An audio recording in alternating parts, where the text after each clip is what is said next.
Hello everyone, welcome and thanks for joining us today for our special edition of #wdaychats from Dublin, live from Dublin in Ireland, where Chris and I are today. My name is Richard Doherty, I'm your host for today. For today's conversation, Buzzwords in Tech.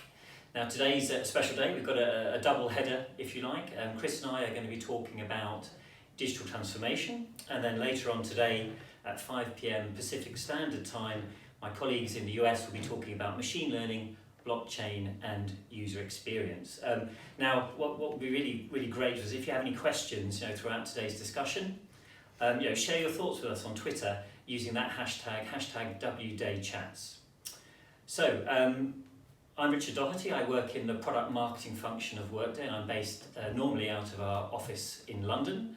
And I'm joined today by Chris Phillips, who is also based out of our London office and works in our analyst relations team.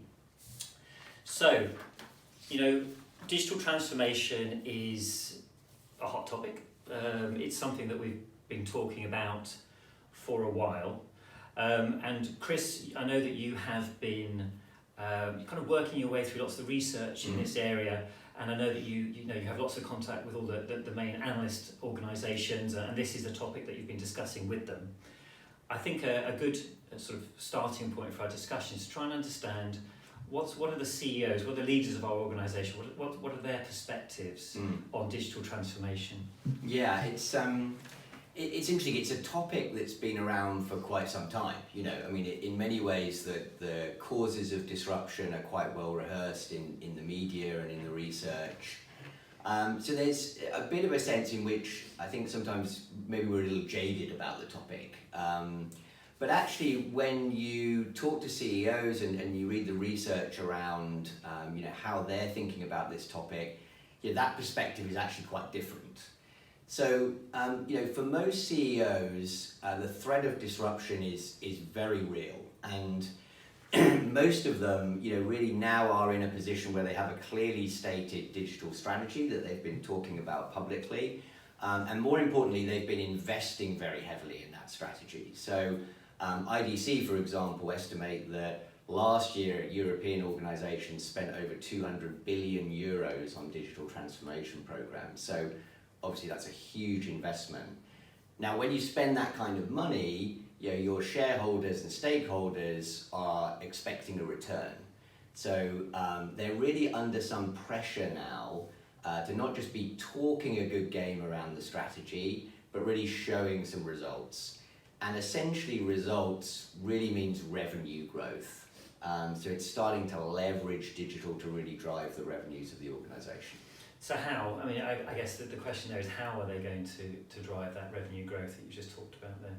Yeah, there's sort of two different types of digital strategy. Quite often organisations start really using digital to start to optimize their existing business model. So essentially taking their existing products and services that they've probably been selling for some time, and really starting to look at digital as a way to provide new sales and marketing channels, new routes to the customer, maybe provide better ways of supporting the product, really starting to transform that customer experience, if you like. And also potentially looking for internal efficiencies. So you can think of that as what Gartner, for example, would call digital optimization, where essentially your products and services really remain the same. Then organizations will quite often move on to a deeper form of transformation, where they're really starting to look at new opportunities in the market to innovate around new digitally enabled products and services. And with that typically comes new business models as well. And so you're really looking there to drive sort of net new revenue streams from those new products and services, and to start to drive growth that way, rather than trying to sort of optimize your existing revenue streams from your existing products and services. And so a great example of that is Qantas, who we all probably know, Australian national airline, and they said recently that they're now generating over 30% of their profit for the entire organization off products and services that relate to the data from their loyalty program. So actually nothing to do really directly with running airlines and flying planes. So a completely net new digitally enabled revenue stream for them. And so, that's something we see organizations, CEOs and CFOs as well, even start to report on separately at times. So they're starting to talk about their digital revenues as well as their traditional revenues, and they're starting to separate those out and talk about them differently. So, optimization, I suppose you could say that's kind of easy. That's doing what you do, but doing it more efficiently and effectively, leveraging new technologies. But I suppose what we're talking about there, particularly with the Qantas example, is doing things differently and to create these new products, new services, and to move in that direction requires innovation. I guess innovation within the organisation is going to be at the core of that. And you could argue digital native organisations, that's in their DNA, but more established organisations who've been perhaps around for a while, you could compare them to a tanker sailing in the ocean. It's very difficult to change direction. How can these companies rise to this challenge of becoming more innovative? Yeah, I think the key thing to appreciate about innovation in this context is that the pace of change in the world around us and any organisation is not slowing down. So technology is evolving faster and faster. Customer expectations are changing more and more quickly. There's a lot of regulatory, political kind of change going on in our world. So that ability to innovate, it's not going to be a one-shot deal. It's not going to be a one-off. You're going to need to be able to continuously innovate over time, to survive and indeed thrive kind of in this digital world, if I can call it that. And you're going to need to innovate at some scale, because if you're going to impact the revenue performance of your organization, you got to do that at some scale. You've got to produce successful new products and services, significant improvements in your revenue streams, to have an impact on your overall results if you're an established company. So really this ability to continuously innovate at scale requires really quite different ways of working for an organization. As you say, particularly an established organization. And for many of those established organizations, they've grown up, gradually evolving ways of getting work done within the organization. So in the research, this is typically called your internal operating model. And typically, those are focused on scale and efficiency as the goal. So now, when you start to actually shift the focus of the organization onto more of a goal of innovation rather than efficiency, and that typically comes when you start to scale up your digital transformation efforts, particularly doing this sort of deeper, true digital transformation, if you like. When you get to that point in your journey, a lot of organizations get stuck, and IDC call this a digital deadlock. And their estimate is that at least 76% of organizations get stuck at this point where you're really starting to try and innovate continuously and at scale sort of across a large part of the organization. And that's not surprising when you consider that the way of working that you need to innovate is really very different from what's probably evolved in your organization to date. It's much more characterized by speed and agility, whereas if you're focused on efficiency, your style of working is all about focus and alignment. It's making sure that you're all focused in the same areas, you're not wasting any effort, you're all doing things consistently and efficiently. If you're trying to innovate, you're all about trying to spot opportunities in the market, trying to move fast to address those opportunities, iterate and learn quickly, pivot from one opportunity to the next. So your operating model is characterized by speed and agility rather than focus and alignment. And that's a big shift in the way of working internally within the organization. And that really frames, I think, one of the key challenges for the CEOs who are looking to really drive the business outcomes around revenue growth and digital transformation, because their goal is not so much to try and sort of second guess the next exciting new product or service in the digital world. It's really to build that organizational agility capability that's going to allow you to continuously innovate at scale over time. And that's a big change, and not many established organizations have successfully made that change. I mean, there are a few examples that have been quite heavily publicized. So ING Bank, for example, in Holland have quite successfully made a big shift in the way they operate internally. But it is a big change, and for most organizations it's a pretty tough change.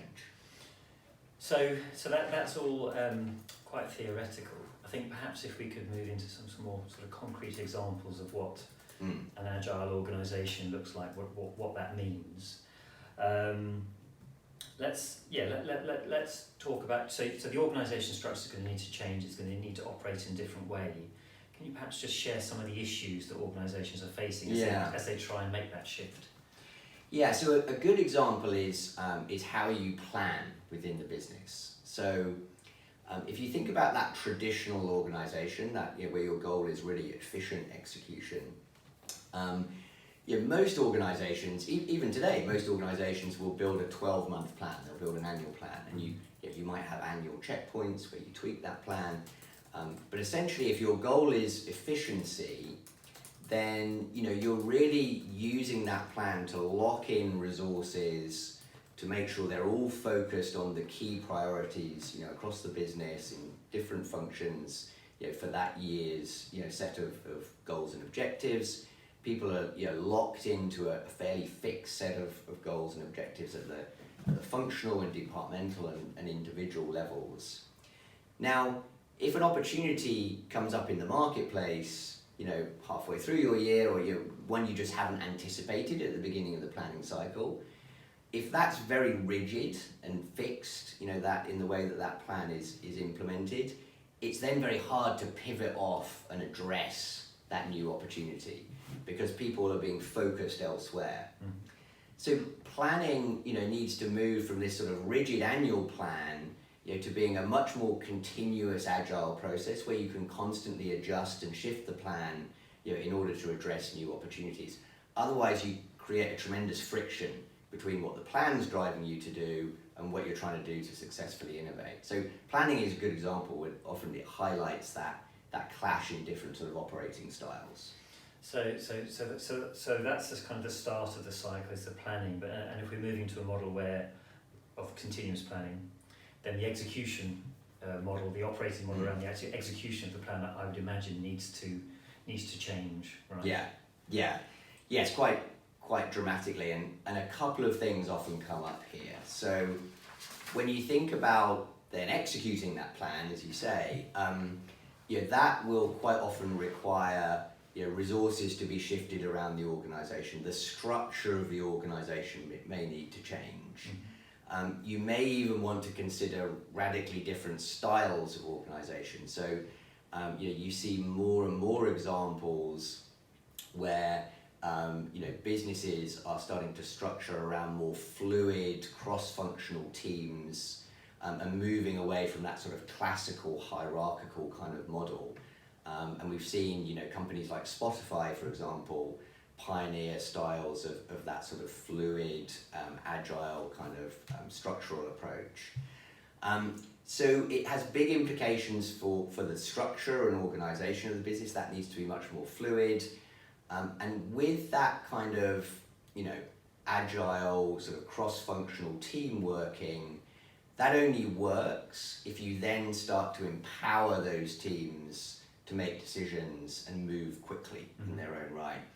If you're expecting them to work up and down 6 layers of hierarchy, every time they want to take a decision, you're going to move slowly. You're going to learn slowly around each opportunity.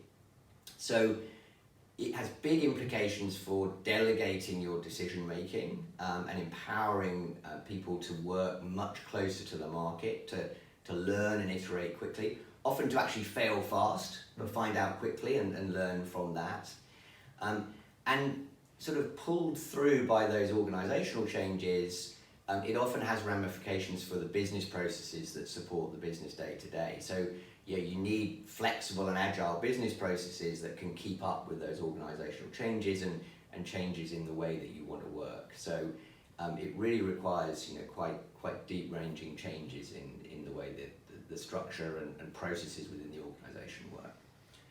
And I mean, changing gears a little bit, switching gears a little bit. I mean, we're talking here about organisations bringing out new digital products and services to drive revenue growth. There's continuous disruption, and a lot of that disruption is linked to new technologies, for instance, and clearly the workforce. If an organisation's going to react perhaps to some disruptive technology and leverage that to drive revenue growth, they're going to need to have the skills and capabilities within the organisation to be able to do that, right? So do you see a link between sort of skills and organisational agility? Yes, and so actually do most CEOs. It's interesting, when you ask the question, what's the biggest single risk and you address that question to CEOs around their digital transformation efforts, actually skills comes up as the single biggest risk for them, which is quite interesting. You might expect it to be cyber security or something like that. Now, the reason for that is I think when you think about the fact that these are typically digitally enabled new products and services that you're trying to innovate around, that therefore require often quite cutting edge, hard technical skills. And the demand for those skills is exploding, because it's not just the IT function and not just tech companies now who are looking to take advantage of these skills. Almost suddenly everyone's in technology, everyone's a software developer, or every organization. So with that explosive increase in demand for cutting edge technology skills, if you're an established organization, so you're not a digital native, you're not a tech company, who are probably the more traditional home for those kinds of skills, you're suddenly competing with those digital natives and tech organizations for those people. So that's pretty tough. I mean, that's a real challenge. And of course, if you can't source or develop those skills effectively, that's going to put a huge limiting factor on your ability to innovate around new digitally based products and services. So it's a big issue, and it was interesting. IBM said recently that 50% of their revenues are linked to technology skill areas that just didn't exist 5 years ago. And it's obviously IBM, a huge organization. So that gives you a sense of the pace at which this is changing. So as an organization, you're going to be in this constant competition for relevant cutting edge technology skills. I think the other thing that's interesting about skills is not just hard technology skills. It's also about soft skills and personality attributes that you need for people to successfully work in this kind of new style of agile organization. So you need people who are highly collaborative, who are focused on lifelong learning, who are comfortable with the ambiguity that comes with the flexible nature of new organizational structures and new ways of working. So there's both soft and hard skill issues you need to address, and that's definitely front and center, I think, for a lot of the CEOs thinking about this. Yeah, I mean that IBM example just shows if you're not upskilling, reskilling the workforce, you're potentially missing out on huge revenue streams, right? So, and the lifelong learning, is very important. Okay, so and you talked about, you mentioned fail fast and spinning off new digital products and services. A lot of change in organisations. It potentially sounds quite chaotic, does it not? How do we avoid that? How do organisations avoid that potential chaos, which none of us want? Yeah, and that's a particular concern of CFOs, because if you do all of those things we've talked about, you've got a continuously evolving plan, you're delegating decision making, and you've got this fast-moving, agile organization. As the CFO and the leadership of the organization, you still have to deliver a predictable financial performance. Those expectations of your shareholders don't suddenly go away because we're in this digital world. So, so you need control, and really that control comes at kind of two levels. So you need to be able to have the right metrics in place to measure and understand the success of each of these individual innovation areas. And quite often, these will be young sort of micro businesses within your organization. They're not ready for generation of profitability. They may not be even generating any revenue. So there's different types of metrics you're going to need to judge whether those opportunities are progressing successfully and developing towards being successful revenue and ultimately profit generators in the future. And you need to be able to measure them at the granularity of the individual product or the individual project opportunity. So you need that real depth of granular and different and appropriate measurement for that digital innovation environment.